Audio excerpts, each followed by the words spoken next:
नमस्कार दोस्तों, मेरा नाम डॉक्टर विपुल रुस्तगी है। मैं कंसल्टेंट फिजिशियन और डायबिटोलॉजिस्ट हूँ, Apollo spectra hospital Karol Bagh में। कोरोना के केसेस लगातार दिल्ली में बढ़ते जा रहे हैं, साथ ही साथ इंडिया के अलग स्टेट्स में जैसे कि महाराष्ट्र, गुजरात, केरला, कर्नाटका में भी बढ़ते जा रहे हैं। एंड इस बीच ज़्यादातर पेशेंट्स जो अभी तक हम देखते आ रहे हैं, वो माइल्डली सिम्प्टोमेटिक या फिर एसिम्प्टोमेटिक हैं। गंभीर रूप से यानी कि moderate and critical and severe patients बहुत कम हैं। आईसीयूज़ में और वेंटिलेटर में पेशेंट्स अभी तक फ़िलहाल काफ़ी कम हैं। सो ये एक तरह से हमारे लिए एक अच्छी बात है, बट इसके साथ-साथ हमें ये ध्यान रखना चाहिए कि ये सिचुएशन कभी भी बदल सकती है। सीवियरिटी ऑफ इलनेस कभी भी चेंज हो सकती है, क्योंकि ये बीमारी काफ़ी अनप्रेडिक्टेबल है एंड पिछली 2 वेव्स में हमने काफ़ी ज़्यादा डेथ्स भी देखी हैं। आज का इस वीडियो में हम डिस्कस करने जा रहे हैं कि अगर आप होम आइसोलेशन में हैं, तो आपको किन चीज़ों का ध्यान रखना चाहिए, कैसे अपने आप को मॉनिटर करना चाहिए। सो मेरी पिछली वीडियो में मैंने जैसे बताया था कि होम आइसोलेशन में आप क्या-क्या कर सकते हैं। आप प्लीज़ उससे एक बार ज़रूर देखिए, उसका लिंक मैं डिस्क्रिप्शन में ज़रूर डाल देता हूँ। जैसे आप होम आइसोलेशन में होंगे कोविड सस्पिशन से या फिर आपका कोविड टेस्ट पॉजिटिव आए, सो आपको अपने पास एक डिजिटल थर्मामीटर ज़रूर रखना चाहिए ताकि आप अपना बॉडी टेम्परेचर या टेम्परेचर ले सकें। इसके अलावा आपके पास एक पल्स ऑक्सीमीटर होना चाहिए, जिससे आप अपना हार्ट रेट या पल्स रेट और ऑक्सीजन लेवल बॉडी का लगातार चेक कर सकते हैं। यदि आपके पास एक बीपी की मशीन हो, तो वो भी अच्छी है रहेगी, तो उससे आप अपना बीपी या ब्लड प्रेशर चेक कर सकते हैं।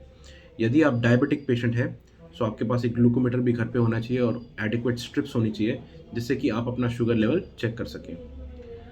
इस बार मैं ये ज़रूर बताना चाहूँगा कि कोविड के इन्फेक्शन होने से काफ़ी पेशेंट्स का शुगर लेवल फ्लक्चुएट भी कर सकता है। यदि आप कोरोना पॉज़िटिव हैं एंड आप प्री डायबिटिक थे, यानी कि आपको डायबिटीज़ होने की टेंडेंसी थी, या फिर आप डायबिटीज़ बॉर्डरलाइन थे या आप डायबिटिक थे, सो ऐसे केसेस में आपका शुगर लेवल्स फ्लक्चुएट कर सकता है, यानी आपका शुगर बढ़ के डायबिटिक रेंज में भी आ सकता है यदि आप प्री डायबिटिक हैं, और अगर आप डायबिटिक थे तो आपका शुगर लेवल्स जितना जनरली रहते थे, उससे भी बढ़ के ज़्यादा हो सकते हैं।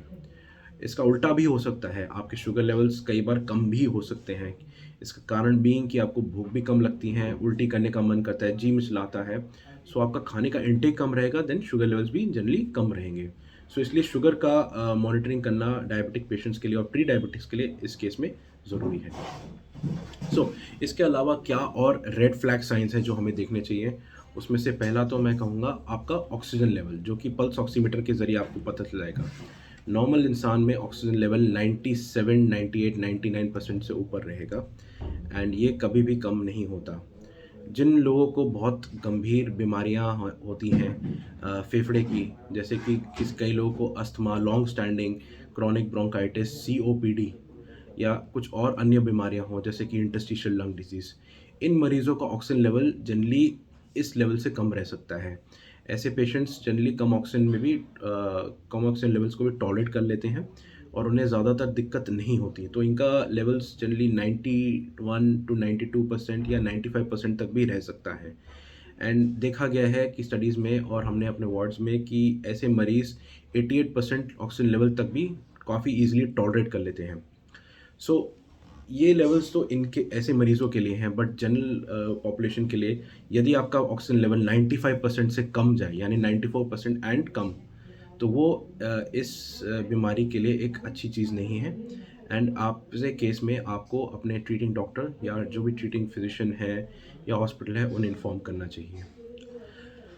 जिन लोगों को पहले से कोई रेस्पिरेटरी प्रॉब्लम्स हैं या हार्ट प्रॉब्लम्स हैं, जिनके बारे में जैसे मैंने पहले बताया, यदि उनका ऑक्सीजन लेवल में 5% से कम ज़्यादा फॉल हो या उन्हें उनका ऑक्सीजन लेवल 88% से कम जाए, तो ऐसे पेशेंट्स को भी अपने ट्रीटिंग डॉक्टर से एक बार बात करनी चाहिए।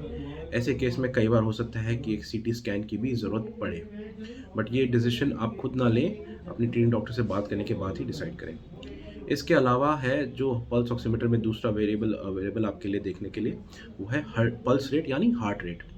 यदि आपका हार्ट रेट 110 से ज़्यादा रहता है कई-कई घंटों तक, देन वो भी एक चिंताजनक इशू है। ऐसे केस में भी आप अपने डॉक्टर से ज़रूर बात करें। ऐसे कोविड के पेशेंट्स में जनरली फ़ीवर 3 से 5 दिन तक आता है, बट यदि आपका फ़ीवर लगातार हाई ग्रेड यानी कि 102 या उससे ऊपर लगातार 2 दिन तक रहे एंड पैरासिटामॉल से नहीं टूटे, तो ऐसे केस में भी आप अपने ट्रीटिंग डॉक्टर से या फिजिशियन से ज़रूर बात करें। ये हो सकता है कि ऐसे केस में भी उन्हें कुछ अन्य टेस्ट या अन्य जाँचें करनी पड़े। अगर आपको बहुत ज़्यादा उल्टी, भूख कम लगना, जी मिचलाना, लगातार दस्त होना या पेट खराब रहना, ये भी हो तब भी ये आपको अपने ट्रीटिंग डॉक्टर से एक बार बात करनी पड़ेगी एंड ये भी एक अच्छा सिम्पटम नहीं है। यदि आपको काफ़ी ज़्यादा कन्फ्यूजन या फिर बहुत ज़्यादा थकावट, इतनी ज़्यादा कमज़ोरी रहे कि आप ना कुछ खा पाएँ, ना कुछ पी पाएँ, आपको चक्कर रहे, आपको बोलते समय साँस फूलना शुरू हो या छाती में दर्द हो लगातार, तो भी इस केस में आपको अपने ट्रीटिंग डॉक्टर से बात करना चाहिए। ये सारे लक्षण जनरली वार्निंग साइंस होते हैं एंड ऐसे केस में जनरली आपको कुछ मेडिकेशन का चेंज की भी ज़रूरत पड़ सकती है। हो सकता है एक सीटी स्कैन की ज़रूरत पड़े, कुछ अलग टेस्ट की ज़रूरत पड़े एंड डेफ़िनेटली ये एडमिशन यानी कि हॉस्पिटल में दाखिल होने का एक क्राइटेरिया भी बन सकता है। सो ऐसे केस में हो सकता है आपको हॉस्पिटल की ज़रूरत पड़े। सो इन लक्षणों का आप डेफ़िनेटली ध्यान रखिएगा। आई होप आपको ये वीडियो पसंद आए और वीडियोज़ के लिए डेफ़िनेटली मेरे चैनल को देखते रहिए। Thank you.